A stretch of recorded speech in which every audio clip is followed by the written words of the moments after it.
espiritu dahil hindi sila parehas ng gusto. Ang masamang espiritu, ang gusto niya ay magpakasama ang tao. Ang mabuting espiritu ay gusto niya ay magpakabanal ang tao. Paano magkakapanundo silang dalawa? Ang tao namang matalino at may takot sa Ama at gusto ang kaligtasan at gusto ipayapang buhay, ano'y pipiliin? Mamahal, ang may pandinig ay nakarinig. Buhay ba ang Diyos? Pawang katotohanan ang sa akin tinuturan, sumainyo ang kapayapaan. Kaya't inyong pakinggan ang mula kay Juan.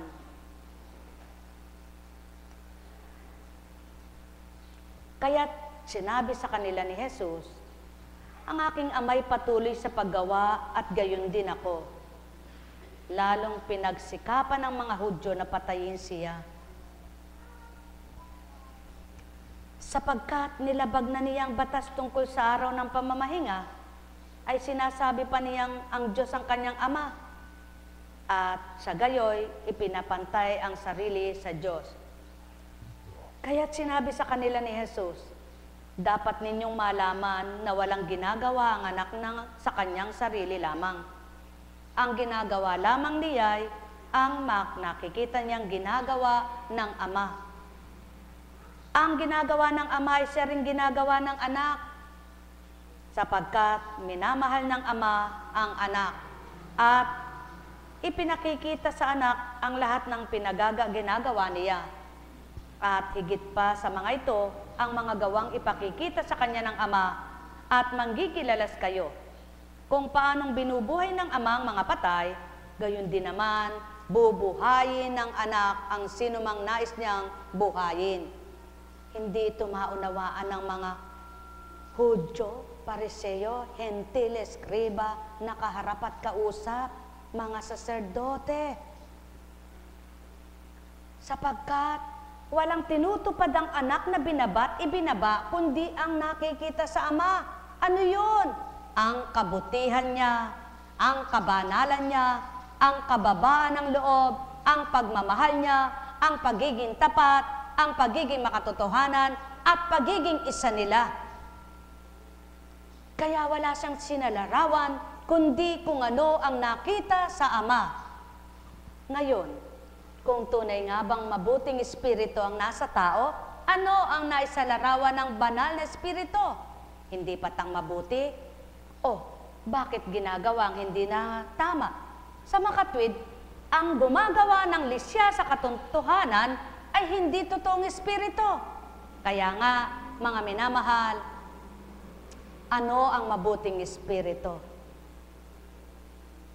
Nagmamahal, kumukupkop, umuunawa, nagpapatawad, nagbibigay, hindi naninira, hindi masama, hindi nagpapahamak, hindi pumapahamak, hindi humuhusga pagdaka karaka-raka, hindi hinahatulan pagdaka karaka-raka, hindi nananakit, hindi mananakit, hindi nagdudulot ng sakit, kundi nagdudulot ng kagalingan. Kaya wag niyo sabihin, binigay yan ng Ama. Ba't niyo niloob na magkasakit ako? Alalahanin niyo sa tuwin na si Job. Anong sabi ni Satanas? Kaya ka lang naman sinasamban yan. Kasi Eka ay pinagpapala mo siya. Inalis ang lahat ng pagpapala. Sinamba pa rin siya. Subukan mo Eka ang galawin ng katawan yan, kundi Eka, itakwil ka na. Ginalaw ang katawan. Pinagsugat. Tinakwil ba niya ang Ama? Kaya kung hindi niyo siya tinatakwil sa oras na ito, kung siya kinikilala niyo at minamahal sa oras na ito, anong sakit ang meron kayo? Siya ba ang nagbigay o niloob na subukan ni Satanas ang isa sa inyo upang ipaglaban niyo ang Ama at masabi niyong hindi sa Ama galing ito, kaya ang Ama ang pagtitiwalaan ko, ang Ama ang pananaligan ko, ang Ama ang magpapagaling sa akin. Buhay ba ang Diyos? Ikaw, ano ba ginamot mo? Anong pinanggamot sa'yo? Gaano kalaki ang bukol mo dito? Hindi ka na makaganyan, di ba ga? Hindi ba sinabi sa iyo, wala ka ng pag-asa? Sapagkat cancer iyan. Kaya nga pinadala ka dito ni doktora sapagkat ayaw ka na niyang galawin. At manalig ka na lang eka. Mapalad ka't ginamit ang bibig ni doktora sa iyo. Pinagtibay ka, kaya gawin mo rin. Sapagkat ikaw rin, siya nagpadala sa iyo, di ba? Hindi naman ikaw ang mismong punta dito, di ba? Kaya kung katulad mo pananalig niya at tinutupad mo, pakikita niya rin sa iyo ang hiwaga. Hindi ba't kay itim mo nang dumating ka rito? Parang kulay duhat ka. Siya manilaw-nilaw, ikaw makuting. Kung si Kunching lang hindi na ito maaalala, hindi na ito masasabi sa iyo.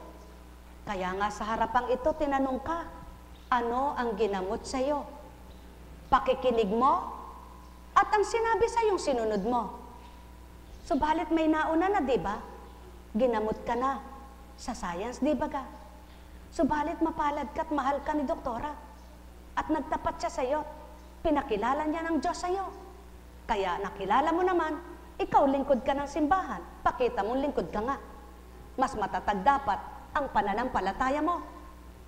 Mga minamahal, yan ang tao, kunwari si Simba sasabihin, Panginoon ko, elektore ka ako, komentatore ka ako, ang bibig naman kung ano sinasabi sa kapwa-tao. Tamaan ang tamaan, magalit ang magalit. Ngunit totoo ito. Hindi sasabihin ito ni Kunching bilang tao. Subalit kung makikinig kayo at mag-iisip kayo ngayon ng mabuti, makakalaya kayo. Gaganda isip nyo, gaganda damdamin nyo, at di kayo makapagsasalita ng masakit at laban sa inyong kapwa. Sapagkat lingkod kayo. Sabi nyo, lingkod kayo. Ano ba ginagawa ng lingkod ng Ama? Hindi ba nagpapakabuti? Hindi ba't nagbibigay kabutihan? Hindi ba't umaakay sa liwanag? Paano mong inaakay ang liwanag mo kung tinutulak mo sa dilim? Isa kang lingkod na mangangaral, walang ginagawang masama ang kapwa mo, na ngayon at maraming tagasunod, sisiraan mo. Sino nagparami ng tagasunod? Sino nagparami ng sumusunod? Si Kunching walang sinabi sa inyo, dumito ka, bibigyan kita ng pera. Dumito ka, bibigyan kita ng bagay. Kahit sanda ako magtungo si Constancia, walang ibinigay sa inyo kundi sinasabog na binibigay din na kendi. At bagay, subalit ba't pinarami ko? Upang patutuhanan ko sa inyo, habang binabaksak niyong babaeng ito, ititindig ko. Habang sinisiraan niyo, bubuuin ko. Sapagkat hindi siyang bumuo sa inyo, at hindi ang gawain ito siyang nagtindig sa inyo. Kaya ang lahat ay may kalutasan. Ang butas ay tinatagpian. Ang sira ay sinusulsian. Yan ang gawain ng isang lingkod. Hindi ang wasak ay wawarakin pa. Hindi ang butas ay pupunitin pa. Kundi ang may butas na karampot tatagpian nang hindi lumaki ang butas. At siya ng taong wala sa katotohanan. Hindi naglilikom, nagsasabog. Hindi lumilikom, nagkakalat. Subalit ang sa akin, nagtitipon, naglilikom. Yaon ang patotoo ng katotohanan ay taglay ng tao. Kaya hindi sisirain ang kapwa niya, hindi maninira sa kapwa niya, kundi ang sira, maaring pakitagpian ko nga ito at nasisira na. Ang may butas, maaring sulsiyan ko nga tagpian ko pa, nang mabuo kong muli. Yan ang nasa mabuting matuwid. Yan ang nasa mabuting ginagawa. Sapagkat kung ano ginagawa ng Ama ay gagawin ng anak. Sapagkat kung ano habili ng Ama ay susundin ng anak. Sapagkat kung anong halimbawa ng Ama ay hahalimbawa ng anak. At yan ang nasa katotohanan. Mga minamahal, paanong natutupad ang banal na aklat? Kung hindi mo pa naman saksi sa iyong mga mata, hinatulan mo na, kinuwento lang, nakinig ka. Yan ang pakisabi niyo sa kanila. Sapagkat walang layunin ako sa katauhan ni Apo Kunching kundi lumikom ng mananambahan hindi para magwawatak-watak, kundi bumubuo para magka-sundo-sundo. Alala, umbaga, yan ang tao. Hindi na ito iba sa akin. Naganap na noon pa nun. Sapagkat paulit-ulit lamang sa daigdigan ang kaganapan noon, ngayon at magpakailanman. Mga minamahal ko, kaya nga ang mga totoo, nakikiisa. Ang hindi totoo, naninira. Ano ngayon ang taglay nila? Kagabi habang may kausap si Constancia, ang dinuduklay-duklay nila at sinasambit-sambit yung taong yaon. Ngunit isa mang kataga, ang wika ko kay Constancia, ipinid mo anak ang bibig mo, tumango-tango ka lang at makinig, ngunit huwag kang magbibigkas, sapagkat batid mo man at kilala mo man yaon. Ngayon eto pinarinig ko sa iyo, kung anong sinasabi yan gayon, may patutuna ako sa iyo anak. Ngunit huwag kang hahatol tulad nila. Mga minamahal, ang ginagawa ng ama ay gagawin ng anak. Ang ginagawa ng anak, kung tunay kayong anak, gagawin din ninyo, sapagkat ang gagawin ng anak ay para sa inyo at ang ginawa ng anak ay para sa inyo, kaya't ang gagawin nyo na marapat nyong gawin ang ginawang pangunahin ng anak na binaba, ang magmahal at makipagkaisa sa kapwa. Hala akong ituturo sa dakong ito na makasasama't ikasisira ng sinumang tao. Subalit, walang nalihim sa akin sa mga tinura ng bawat isang tao. Wala akong tutudluin, wala akong ituturan. Ngunit, tandaan ninyo, may takda ang lahat. Mahal na mahal ko kayo. Tuwiran kong tinuturan, mahal na mahal ko kayo. Hindi humahatol kanino man ang ama. Ibinigay niya sa anak ang buong kapangyarihang pumatol upang parangalan ng lahat ang anak tulad ng kanilang pagpaparangal sa ama. Ang hindi nagpaparangal sa ama ay hindi magpaparangal sa anak, at ang hindi nagpaparangal sa anak na isinugo ng ama ay hindi totoo sa kanya. Sinasabi ko sa inyo, ang nakikinig sa aking salita at nananalig sa nagsugo sa akin ay may buhay na walang hanggan. Hindi na siya hahatulan, kundi inilipat na sa buhay mula sa kamatayan. Tandaan ninyo, darating ang panahon, ngayon na nga, na maririnig ng mga patay ang tinig ng anak ng Diyos at ang makinig sa Kanya ay mabubuhay. Hindi yung patay na nakalibing. Ang mga patay sa pananampalataya, ang mga buhayang katawan na matututot, mabubuhay ang pananalig sa Ama. At ngayon na nga ang panahon para mga buhay ang isip, ang damdamin ng sinuman. At ngayon na nga ang panahon para magising ang tao sa katotohanan. At ngayon na nga ang katotohanan upang magising ang isip at damdamin. Ngayon na nga, kung kayo'y tunay at tapat kayong mananalig at mananampalataya, ang masakit sa inyo'y di nyo gagawin sa kapwa nyo. Sapagkat, paano nyong nahahamak at hinahatulan ng kapwa nyo na hindi nyo kilala? At di nyo tunay nakilala at di nyo nakikita ang mga ginagawa nila.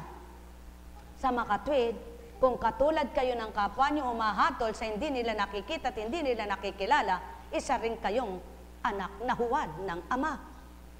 At ang humahatol sa katotohanan ay nakikilala ang katotohanan. Ang sumusunod sa katotohanan ay tumatanggap sa katotohanan, at ang tumanggap sa katotohanan, tinanggap ang amang makatotohanan, tinanggap ang anak na nakipagtotoo, at ang Espiritu Santo na nanahan sa mundo. Mga mahal, walang masakit sa kalooban kung nanamnamin lamang. Walang ikasisira ng isip kung makakasuri lamang.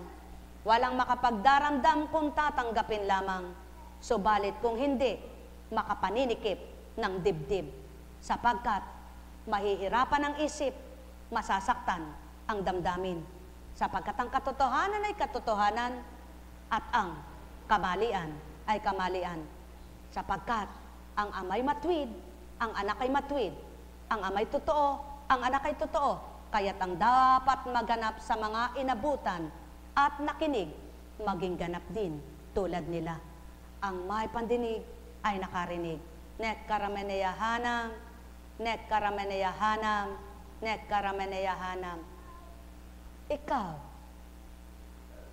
ano naman ang pinalagok sa babaeng kausap na tumindig at pagdaka ay nagsalita ng mainam? May pinalagok ba sa dakong inyong lugar? Kung paano ito'y nakalakad? Wala di baga. Sa makatwid, sino nagpapatindig sa hindi makalakad? Sino nagpapahakbang sa hindi makahakbang? Ang Ama, na di nakita noon, di nakikita ngayon, at di makikita kailanman, subalit ang dumadama, ang tumatanggap at kumikilala, nakapapasok sa kanilang katawan at nagagawa ang tama at mabuti, nasasabi ang dapat at marapat. Kaya, naiiba ang isip, naiiba ang damdamin. Makapapasok ba ang kabanalan at mabuting kalooban sa taong may nakatirik na sama ng loob? Hinanakit, galit, puot, inggit, selos? Dinadaya ng tao ang sarili. Kung may sama ng loob, subalit hindi naman aminin. Ano'y kasasama mo ng loob sa kapwa mo kung walang kasalanan sa'yo? At kung nagkasala man, hindi ba't ang sabi, magpatawad kayo nang patawarin din kayo? Kaya kapag nagpatawad na kayo sa nagkasala sa inyo, wala na kayong dalahin. Hindi na kayo mahihirapan at di na kayo mabibigatan. Masaya na ang kalooban nyo, maligaya na ang puso nyo, magaan ang isip nyo, maliwalas ang isip nyo, patag na isip nyo, kaya ano man ang kinakain nyo, ano man ang nakakamtan nyo, maligaya at masaya kayo, totoong totoo, wala nang papasok na masama sa isip nyo, wala nang magiging budhing susurot sa puso nyo. Sapagkat nagpatawad kayo, pinatawad nyo ang nagkasala sa inyo, kaya kayong nagpatawad, maluwag na ang puso nyo, maluwag na ang isip nyo, maluwag na damdamin nyo, masaya na kayo at payapa na ang isip nyo. Kaya kung may galit man sa inyo, kayo hindi na galit. Kung may nayayamot man sa inyo, kayo hindi na nayayamot. At kung iniisip man kayo ng kapwa nyo na masama kayo, kayo'y di nag-iisip ng masama sa kanila. Sapagkat kayo'y binago na ng Ama. Iyaon ang pawang katotohanan, kaya't kapag may nagsasabi sa inyo, si ganun, si ganyan, ano ang gagawin nyo? Yamang totoo na kayo. Di bagat haharanggahan nyo? Hindi bagat sasabihin nyo, ba't nagagawa mo yan sa kanya? Ba't ang nakita mo lang sa kanya'y kasalanan niya? Ba't di mo nakita yung magandang ginawa niya? At siya ng tao sa panahon ng Kristo. Ang hinanap ay ang mali.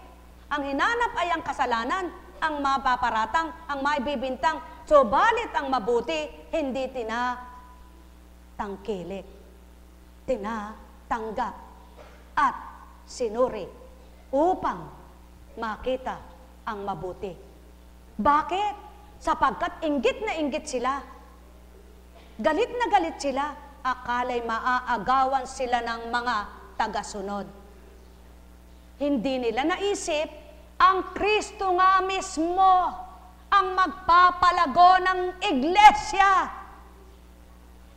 Sapagkat bubuo ng iglesia, ng tunay na puno ng iglesia, ng puno na matamis, ng puno na matatag, ng puno na matibay, ng punong masagana, ng punong matamis ang bunga.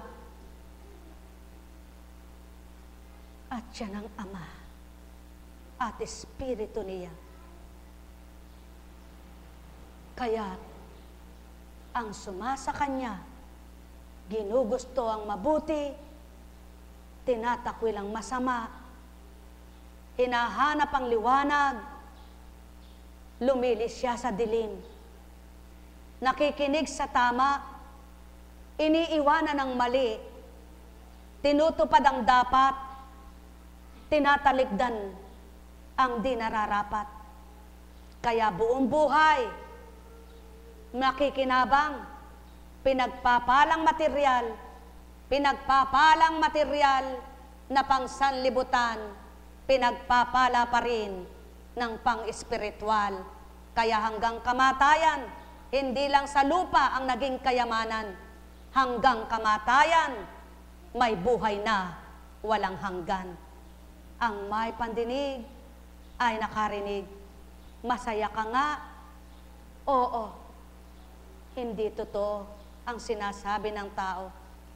May kakayahan ako, may yaman ako, masaya ako.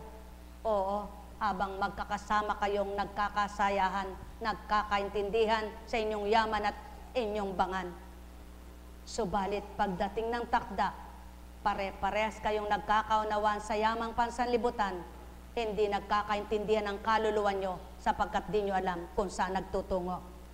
Kaya magalak, magpuri kayo, mga nagkakaunawaan sa mabuti, mga pinagpala sa kagandahang loob ng Ama, sa yamang panglupay nagkaroon kayo at natuntun nyo pa ang kalooban, ang damdamin ng Amay naramdaman nyo sa isip, sa salita at sa gawa na kasunod kayo sa Kanya.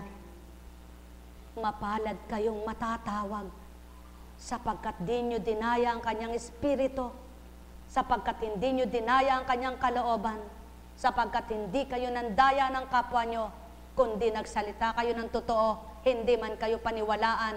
Ang naganap sa buhay nyo'y walang nakakabatid maliban ang Amang saksi sa bawat araw at gabi man. Kaya nga, kung anong hinatol sa kapwa, balang araw, matutupad, magaganap. Sapagkat hanggang kaapu-apuhan, tataglayin ang dugo ninyo. Hindi ngayon magandang buhay nyo ngayon. Hanggang kaapu-apuhan nyo, makikita nyong magandang buhay. Hindi ngayon mahirap kayo ngayon. Hanggang kaapu-apuhan nyo'y mahirap pa rin. Nakikita nyo ang pagpihit ng daigdig ng Ama kung paano magbago ang panahon. Tulad ni Solomon, walang nakapantay sa yaman, sino man ang haring hinirang. Subalit, ang tanong, ang naging yaman ba niya? Naging yaman ng mga inapo niya? Kaya kung mahal nyo ang anak nyo, mahal nyo rin ang apo nyo, at ang hanggang apon tuhod pa, mahal na mahal nyo rin sila. At yan ang nais ng Ama, hanggang kaapu-apuhan nyo, makinabang kayo, makinabang sila, sapagkat di ba kayo masasaktan? Kung ngayon ang anak mo at ang apo mong ito ay magandang buhay, at nang magkaapo ka sa tuhod sa apo mo, naghirap na, ano mararamdaman mo sa apo mo? Yung apo mong minamahal, nahihirapan ng loob dahil sa kanyang anak, na apo mo na sa tuhod, masaya ka ba? Magnilay, magbulay kayo tao.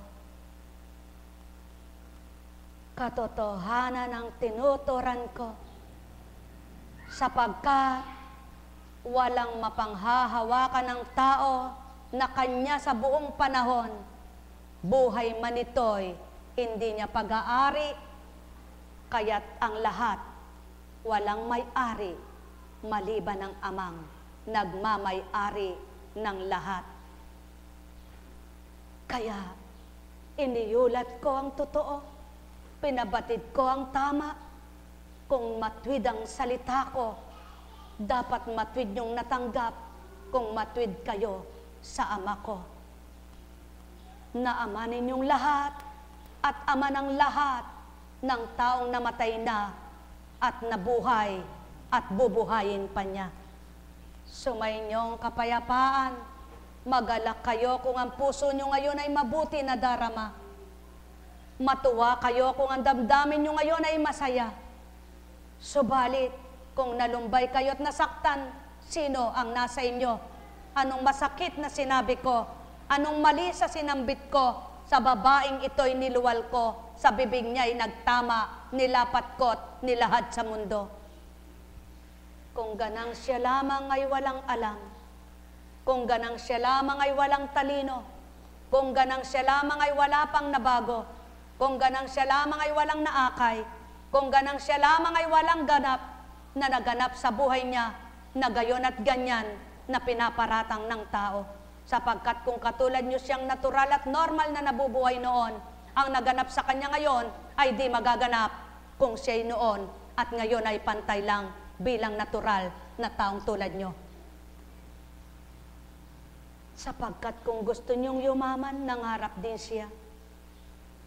Kung ayaw niyong may utang, ayaw din niya. Kung ayaw niyong may galit sa inyo, ayaw din niya. Kung gusto niyo ng masarap, gusto rin niya. Kung ayaw niyong may sakit, ayaw din niya. Kung ayaw niyong may kaaway, ayaw din niya. Kung gusto niyong may kaaway, kayong naghahanap, kayo makipag-away, subalit siya'y huwag.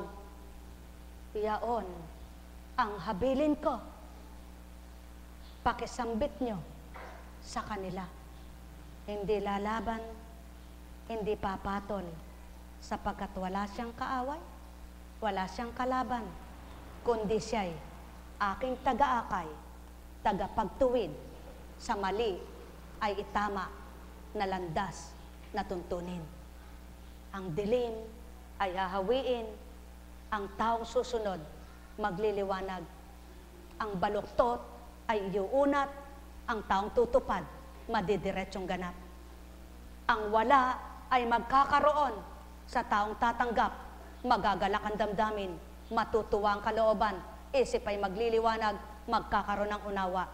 Yan ang Ama, yan ang layon niya, yan ang pinatutupad niya, yan ang pinagaganap niya. Sa taong tumutupad, sa taong tumatanggap, makikita ang tunay na liwanag.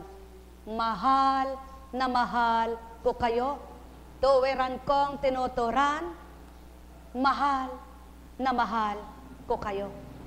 Tandaan ninyo,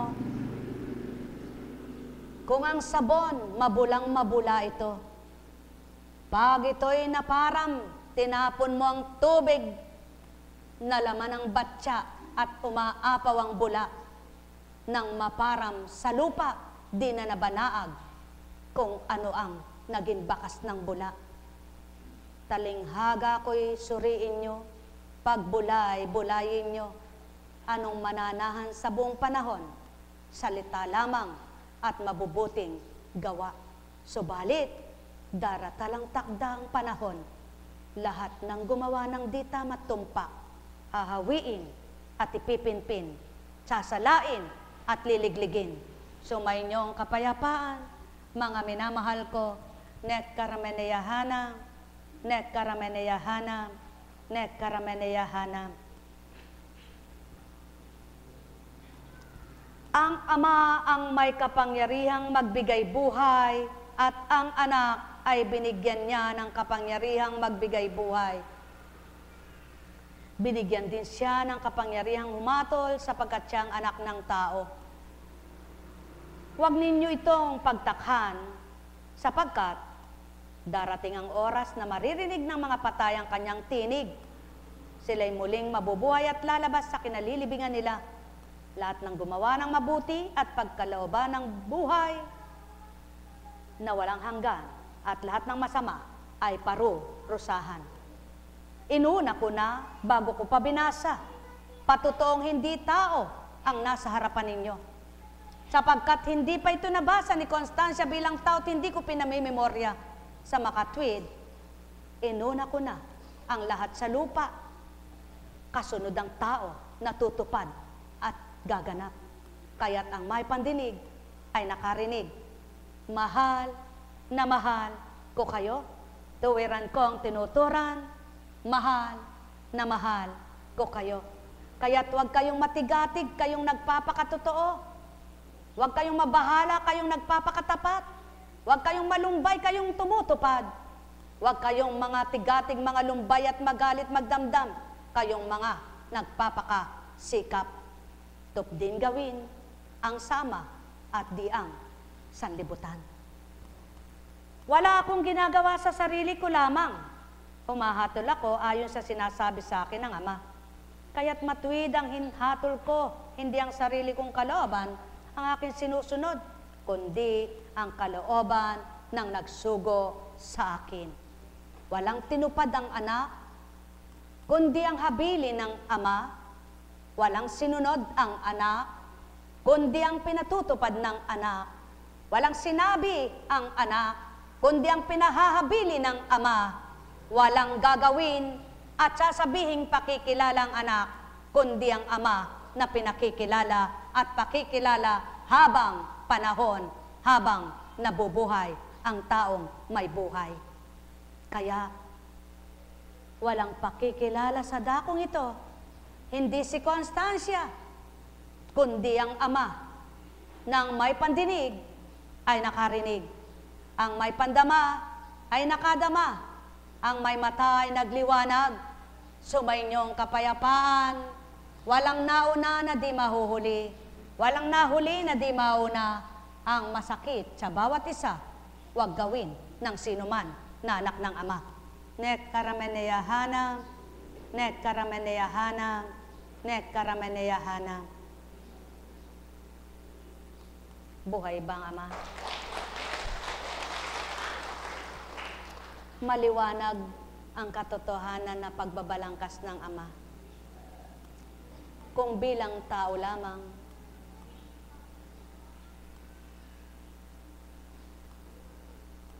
wala akong karunungan na baybayin at tudluin yung bawat kaganapan na kung ako'y bilang tao lamang, hindi ako papayag na maitala sa sek ang gawain ito.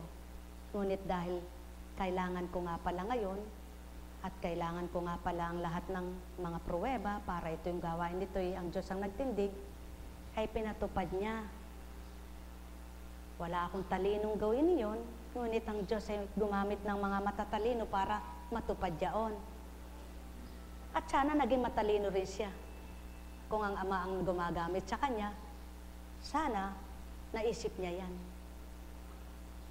Na, bakit ba ako hahatol sa kapwa ko kung parehas kaming mabuti? Bakit ko ba titingnan ang ginagawa ng kapwa ko kung parehas kami ng layunin? At kung hindi man kami parehas, wala rin akong pakialam sapagkat kung alam mo ang tuntunin, nakatala sa banal na aklat, huwag kang lumundag sa bakuran ng may bakuran. Eh, hindi naman siya nilulundagan. Ang sino mang anak ng Diyos, kapatid ng Kristo, hindi lumulundag sa bakuran ng may bakuran, kundi nakikisakay sa bangka ni Kristo para siyang magsagwan at isadyad ka sa lakbayin mo sa karagatan. Ba't karagatan ang hinambing? Sa karagatan may mababaw, may malalim. Hanggang maraanan mo yung malalim, papunta ka na naman sa malalim, pababaw, ng pababaw, hanggang sa pampang. At yan ang buhay ng tao na pagdaraanan. Kapag mananampalataya ka, magsisimula ka muna sa mababaw na pananalig at pananampalataya, hanggang palalim ka ng palalim, at nang makilala mo na ang Ama, kay gaan mo nang tumatawid kahit sa malalim hanggang makasadsyad ka na sa pampang na hindi mo namamalayan. Buhay bang Ama?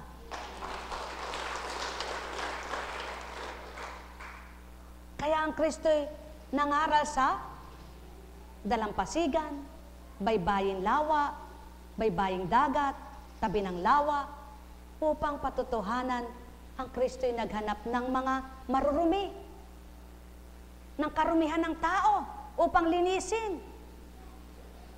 Naghanap ng kadiliman, upang hawiin ang dilim ng mga may dilim. Bakit kung nasa liwanag ka, ba't mo padidibla ng kapwa mo? Hindi ba? Kung nasaktan ka, hindi ka naman inaano ang kapwa mo. O pagpalagay na, sige na, may kasalanan na ang kapwa mo. Kung matwid kang tao, sabi mo matwid ka. Sabi mo nasa mabuti ka. Eh nasa matwid ka, ba't nasa mabuti? Kung yung kapwang nagkasala sa'yo, halos jurakan mo, halos dikdikin mo ang kasalanan niya, parang ipapamukha mo pa sa kanya, wala ka sa matwid. Buhay ba ang Diyos? Mga minamahal, kata-kata ka ba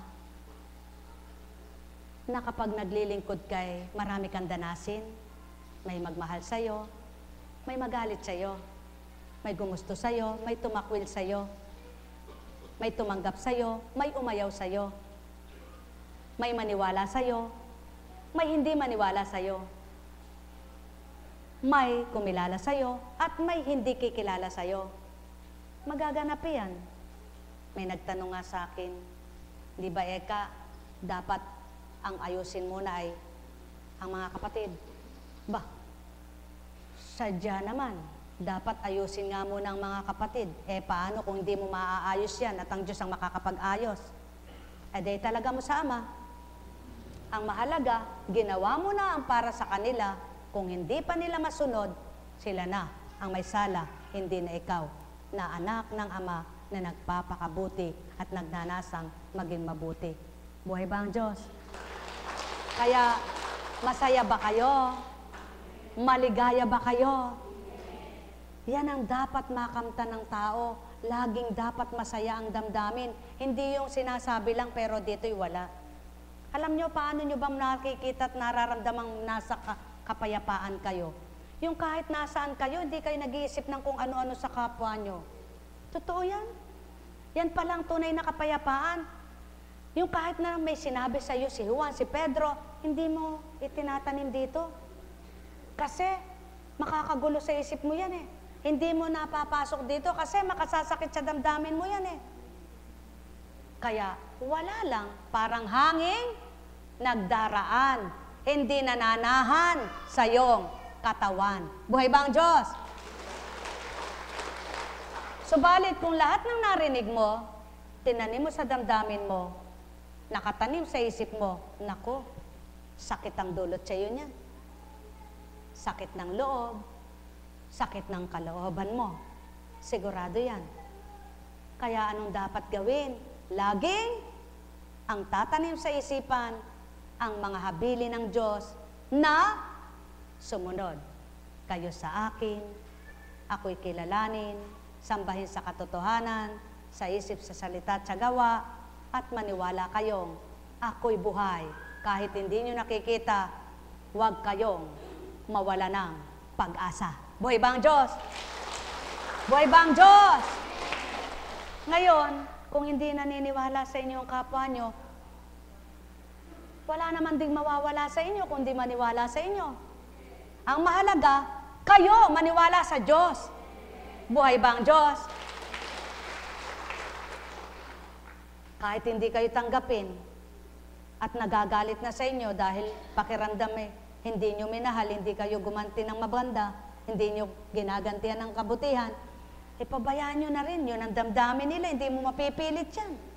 Sapagkat ang tao, kung ano sinasabi niyang damdamin, yun na yun sa kanya, sabihin mo mang hindi yun hindi na siya maniniwala sa'yo. Ngunit, yung may damdamin sa'yo, maniniwala sa'yo, di ba? Yung may damdamin sa'yo, tatanggapin ka, di ba?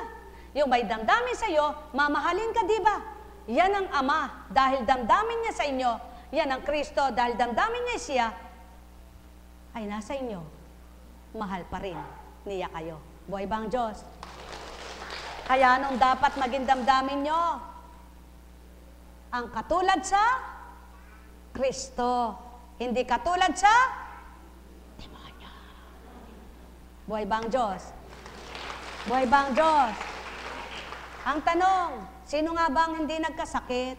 Meron ba? Taas ang kamay. O sino nga ba ang hindi nag-iisip? Meron ba? Taas ang kamay.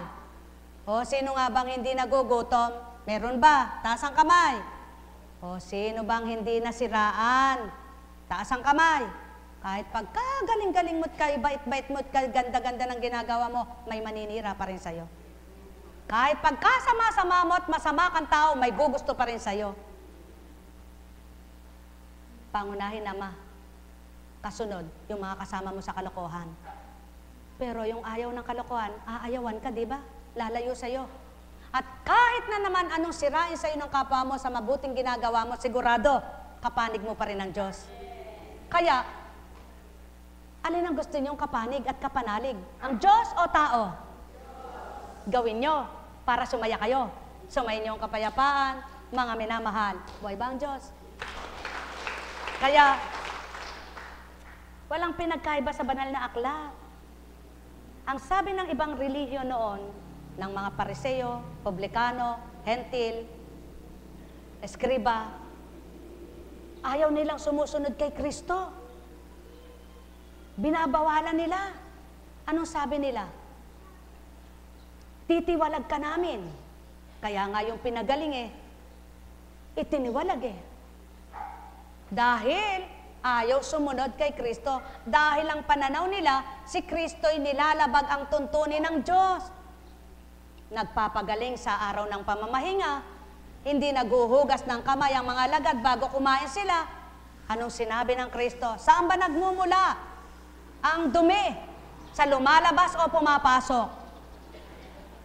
Pinakahuhugas nyo ang inyong mga mangkok, ang inyong mga pinggan, ang inyong mga inuminan, kinakain. Subalit ang puso nyo'y marurumi. Kaya sinabi niya, sa labas, sa lumalabas, dito sa puso, nagmumula ang karumihan ng tao. Hindi sa pumapasok. Kaya, pinabayaan niya yung mga lagad niya. Kumakain ang hindi. Naguhugas man lang. Talinghaga lang iyon. Talinghaga lang iyon.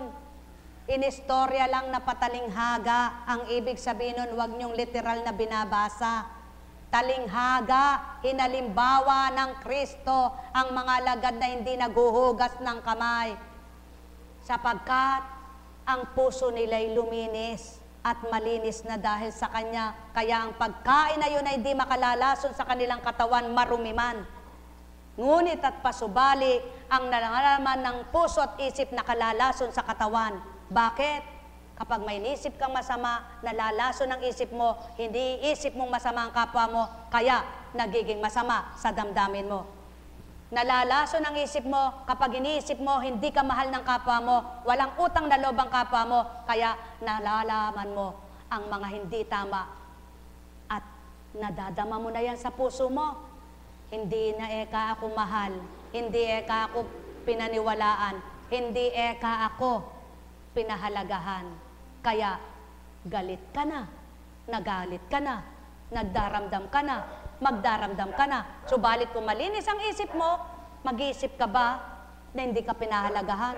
Ano ba naman kung mabuti kang tao at mabuti kalooban mo, kung hindi ka man pinahalagahan ng kapwa mo at mabuti ginawa mo?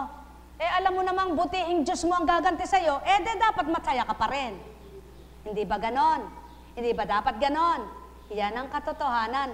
Hindi ngayon maabot ng taong ang isip ay hindi totoo. Ang damdamin ay hindi totoo. Pero sasabihin, makadiyos ako. Makadiyos ako. Di naman ang tinatalikuran ko'y tao ay Diyos Tao lang naman Paano mong tinalikuran?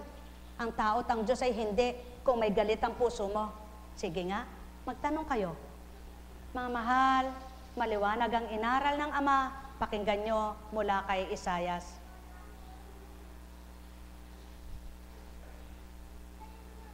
Sabi pa ni Yahweh sa kanyang bayan, sa araw ng pagliligtas sa iyo, ay lilingapin kita at tugunin ang paghingi mo ng saklolo. Hintayin ninyo, magpakatotoo lang kayo sa Diyos. Sa oras, nalilingapin ka na ng Diyos. Sa kabila man ng maraming pinagdanan ka para ipaglaban mo ang katotohanan, para ipaglaban mo ang pananampalataya, para magawa mo ang tama tumpak, ano man ang sinasabi at ginagawa sa'yo ng kapwa mo, sa isang araw na saklolohan ka, lilingapin ka niya. Kaya nga, ayon sa banal na binasa kahapon, 38 taong hindi makabangon, hindi makalakad, sa tuwing darating sa ilog na kinakalalkaw, hindi makalusong. Kaya, ang nakakuha sa kanyang damdamin ay ang totoo na kahit hindi tubog at ilubog sa tubig, kaya niyang pagalingin. Makuha nyo lang ang damdamin ng Kristo? Makuha nyo lang ang damdamin ng Ama? Tapos na ang inyong mga pasanin at mabibigat nyong dinadala. Sapagkat siya ang kasama nyo't kakibat, siya ang inyong pamatok, nakasandig kayo sa batong, hindi matitibag. Buhay bang Ama?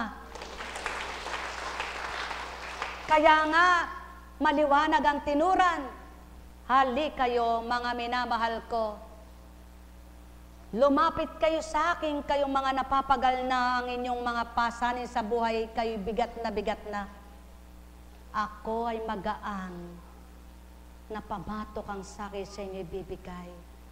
Magaang pasanin lamang, sapagkat akong pamatok nyo, akong buhay, akong sigla, akong liwanag, ako ang kalwal hatian. At magtatamasa kayo ng buhay na walang hanggan. Mga mahal, ano nagpapalakas ng isip? Pagkain? Hindi. Kapag payapa ang isip mo at banal na salitang nasa isipan mo, lumalakas ka. Lumalawak ang pangunawa mo, tumitibay ang loob mo, sapagkat nararamdaman mo ang lakas ng Diyos sa puso mo. Sa puso mo, sa isip mo, sa katawan mo. Buhay bang Ama? Subalit, subukan mong mag-isip sa kapwa mo. 3 oras mo lang isipin ng kapwa mo, galit ka. Tingnan ko, kung hindi mamaya masikip ang ulo mo. Subukan nyo, hinahamon ko kayo. Isipin nyo ng 3 oras ang kagalit nyo, ang nakagalit kayo. Tingnan nyo kung di, wala pang 1 oras masakit na ulo nyo. Tingnan nyo kung hindi 1 oras pa lamang at kalahati, masakit na batok nyo. Tingnan nyo kung hindi, pamiyamaya malapot na dugo nyo. Tingnan nyo kung hindi, mamaya mataas na presyon nyo. Kaya, sabi nyo, wala kayong sakit. May sakit kayo sa isip, yan ay gamutin. Buhay bang Diyos? Buhay bang Diyos? Kaya kung patag ang isip nyo, wala kang mararamdamang kabalisahan, sapagkat maligaya ang puso mo. Kahit sabi sa'yo, para ka kung sinong matalinong, magaling, mabait. Mayroon ba kang totoo na lingkod ka na lingkod, lingkod ka na lingkod. Subalit, meron ka namang pinahirapan ng loob. Kung mabuti ba ang loob mo, at ang kapwa mo'y naglilingkod na nakikita mo at maraming nakikinabang sa mga kapwa mo, isipin mo ba'y sarili mo lang? Ba't sasama loob mo? Di dapat masaya ka? Sapagkat maraming nakikinabang sa kapwa mo kahit sa palagay mo'y masama siya? Ang may pandinig ay nakarinig. Kung alam mong mabuti ka, dapat doon ka pumapanig sa maraming nakikinabang at hindi sa sarili mo lamang galing. Sapagkat makagagawa ba ang isang kapwa mo na magpakatibay na maglingkod araw-araw kung masama ugali nito? At isip niya'y baluktot at maraming sinisira? O tao, sino naman kaya ang mamamaluktot ang isip kung diretso isip? Sino naman kaya ang masasaktan ng damdamin kung mabuti loob? Kaya ka nasasaktan ng loob, masama ang damdamin mo. May galit ka, may hinanakit ka, ayaw aminin. Pakisabi mo, magandang umaga sa inyong lahat. Ang mga tsismosa na naman at masama ang iniisip, ay may pinatamaan ka. Hindi yun pagpapatama, habilin. Direktang habilin, hindi pagpapatama. Habilin, iba ang pagpapatama sa habilin. Sino ka yun? Tsismosa nga kayo, ba't inaalam nyo? Sapagkat kumalinis ang puso't isip nyo, wala kayong aalamin. Kundi ang pakikinggan nyo lang ang tama at makatatama, makabubuti sa inyong lahat. Ang may pandinig ay nakarinig. Sumayinyong kapayapaan, magarian kayo ng tuwiran, malubos ang sa inyo'y kagalakan, o tao, taong aking minamahal. Ang may pandinig ay nakarinig. Yo'y habilin kung matutupad na walang dagdag bawas, kung tama at dapat Subalit kung hindi kayang isiwalat na may tama at dapat, ipinid ang bibig. Hintayin ang takda, si Constancia mismo ang mag-ulat. Mahal na mahal ko kayo. Tuwiran kong tinuturan, mahal na mahal ko kayo. Nekkarameneyahanam, nekkarameneyahanam, nekkarameneyahanam. Buhay ba ang Diyos? Buhay ba ang Diyos? Mga minamahal, dapat bang ang mga lingkod ng Diyos ay nagtatalo? Nagpapaligsahan? Dapat bang ang mga tagasunod ng Diyos ay nagsisiraan? Tagasunod, lingkod, dapat hindi nagsisiraan. Tagasunod, lingkod, dapat nagkakaunawaan. Kaya kung iisa ang sinusundan, nagmamahalan. Buhay ba ang Diyos? Yan ang palatandaan. Palatandaang maliwanag ng iisa tinutunton at iisa ang ginagampanan. Magkasundo, nagpapalalahanan, hindi nagsisiraan, nagmamahalan. Buhay ba ang Diyos? Kaya, mahal nyo ba kapwa nyo? Paalalahanan nyo. Pinaalalahanan nyo ba? Nakikinig ba? Kung hindi, wala sa inyo kasalanan. Ang mahalaga, nagawa nyo ang mabuti, nasabi nyo ang dapat, kung di sila sumunod, wala na sa inyo ang kulang. Pagpalain kayo. Buhay ba ang Diyos? Buhay ba ang Diyos? Hindi ako naghahangad ng parangal ng mga tao. Ngunit kilala ko ang sa akin at sa Ama ko. Buhay ba ang Diyos? Ang may pandinig ay nakarinig. Tapos na po ba? Sa palagay niyo tapos na? Sa palagay niyo matatapos na? Hindi pa yata. Kaya, palalayain ko ang mga nasa bilang buwan at bibigyan ng liwanag ang nasa kadiliman. Sila'y matutulad sa mga tupang nanginginain sa magandang pastulan. Hindi sila magugutom ni mauuhaw. Hindi rin daranas ng matinding init ng sikat ng araw. Ibig sabihin nun, hindi ka idadarang sa apoy ng kasakit-sakitang buhay. May dinaranas ka man, nilulutas niya, lulutasin niya, aayusin niya, isasadyad ka, makakaulagpos ka, na payapa, masaya, maligaya, sa kabila man ang tingin sa iyo ng kapwa mo, masama ka. Pagpalain kayo. Masama ba ang magsalita ng laban sa kapwa mo? Masama. Subalit, masama ba ang magtuwid sa isang masama? Hindi. Buhay ba ang Diyos? Buhay ba ang Diyos? Tapat ba ang Diyos? Totoo ba ang Diyos? Kaya kung tapat at totoo ang Diyos, ay sumasa tao at sumasa inyo.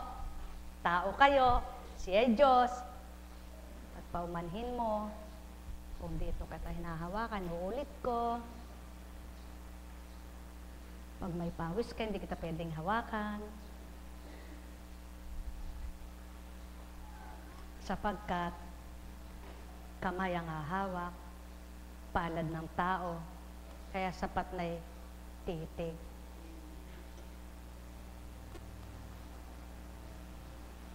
Ganyan ang Ama. Isusuong ka ba sa mapapahama ka? Hindi. Aba, kaganda mo yatang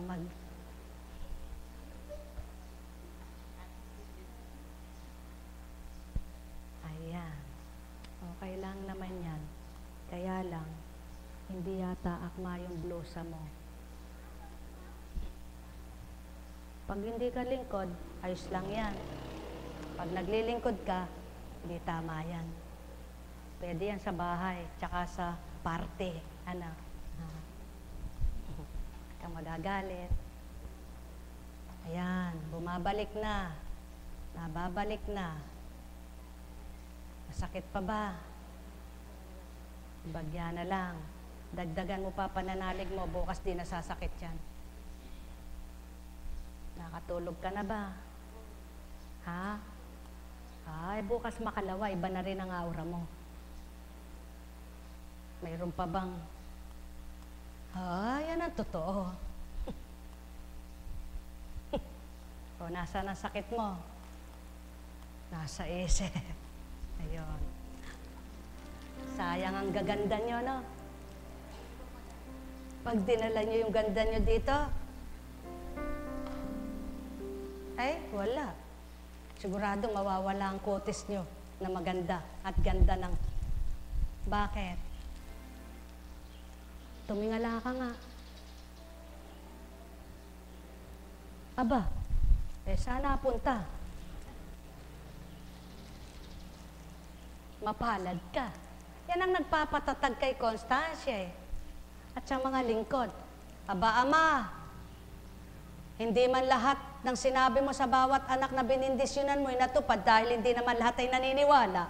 Subalit sa mga naniniwala at nagtitiwala, napatupad mo, kami pa kayang nagbebendisyon ng hindi mo lingapin. Kaya, ano sasabihin sa'yo? Constancia! Ilang taon na ba kitang ginagamit, anak? Kailan ka ba ginutom? Kailan ka ba nadapa? Kailan ka ba hindi nakapagpahinga? Wala po. Oh, kapwa mo, pinagpapala. Samantalang, tagapakinig. Ikaw, tagasunod. Kawawa ka naman, anak. Pag mismo bibig mo'y ginagamit ko, hindi ikaw ang naniwala at nagtiwala. Lagi mong tatandaan, anak, ang lahat ay may takda. Kaya, tingnan nyo katabi nyo. Sa habang panahon ba, ganyan na lang ba sila? Huwag kayong humamak. Para nang sa gayon, ang mga hinahamak nyo, baka pagdating ng takda, kayo lupad. Kayo mangungutang, kayo nababaon sa utang. Diba? Ganun lang yun. Sabi ng Ama, ang mga anak niya, sa unay hirap na hirap, habang umuusad, pagaan ng pagaan, at nang makasadsyad, maluwag na maluwag. Anak ba kayo ng Diyos? Ba't ganun ang ginawa niyang salita? Bakit ganun muna? Sapagkat para makilala mo muna siya sa mahirap. Para may mapagaan siya sa iyo, hindi ka naman dumanas ng hirap, paano kanyang pagagaanan at pagiginhawahanin? Nandyan na nga sa iyo ginhawa, kaya masalita ka, kaya maganda ka magsalita. Paano kung hindi nga? Kawawa naman yung naghihirap, nagdurusa. Habang panahon ba, gayon na lang. Walang Diyos. Wala na. Tumigil ng maglingkod. Kung ang mga lingkod, naghihirap-hirap na hirap, gutom na gutom pa. Ba'y makakahinga pa ba? Kung naghihirap ka sa hirap, ng duhat, lagi kang kumakain ng duhat. Laging makulay ang bibig mo. Violet na, mamamatay ka na. Naman, sabi ng Ama. Kaya, batahin nyo, mga lingkod, mga tagasunod, batahin nyo kung anong pinababata ng Ama sa inyo, sapagkat ang nagbabata, nagpapagal, naghihintay, inaabutan. Buhay ba ang Ama? Kayong mga totoong lingkod, kayong totoong mga sumusunod, naghirap ba kayo? Ginutom ba kayo? Nawalan ba kayo? Niloko kayo? Nakabawi ba kayo? Yan ang Diyos. Kaya kung totoo ka sa Kanya, sabihin mo nang manloloko ang kapwa mo. Ikaw naman hindi nanloloko at di ka loko-loko. De babawi ka sa Diyos mo. Kaya kung totoo kang mananampalataya, ang Diyos mo, aasahan mo. Buhay ba ang Ama? Tingnan mo yung mga hindi naniniwala at di nagtitiwala. Palagay nila, maunlad na, maganda na. Hindi nila namalayan, pabagsak na. Paano makababawi? Paano? Totoo mong tanggapin ang Diyos sa puso mo. Sapagkat alam ng Diyos, yung bibig lang kaysa puso. Buhay ba ang Ama? Mga minamahal, Kayo ba? Ikaw ba? Nang nandun ka sa kabilang bakod, ganyan ba mukha mo? Oo nga, kasi iniwanan mo yung nagpalakad sa'yo, kaya di ka makausad. Nang binalikan mo yung nagpalakad sa'yo, ano naganap sa'yo? Sinatsyad ka. Ganyan lang. Sirkunstansya, sabi ng Bisaya, sirkunstansya. Sabi ng Tagalog, sirkunstansya, walang pinagaling, walang pagagalingin, walang pinalakad, walang makalalakad. Ngunit, isa kang balisawsaw, isa kang hindi mo alam kung saan ka mananalangin, kung ano dataw. Alin ba tama? Dito sa puso. Kapag nararamdaman mo dito ang ama mo, tandaan mo, isa lang ang tuntunin mo, isa lang ang pananampalatayanin mo. Isang Diyos mo, kahit saan ka magtungo, kahit saan ka magpunta, kahit sinong kaharap mo, hindi ka nagsasalita ng di tama. Hindi ka magsasalita ng laban sa iyong kapwa. Masarap yan ah. Kaya anak, kainin mo yan.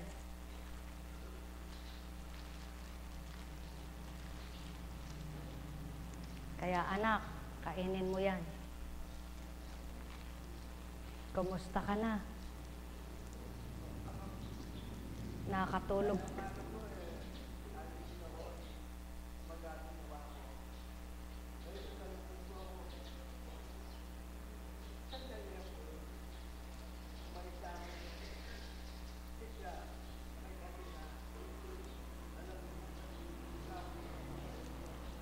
Ano unang pinagagaling sa'yo dito? Ano ang unang pinagagaling sa'yo rito?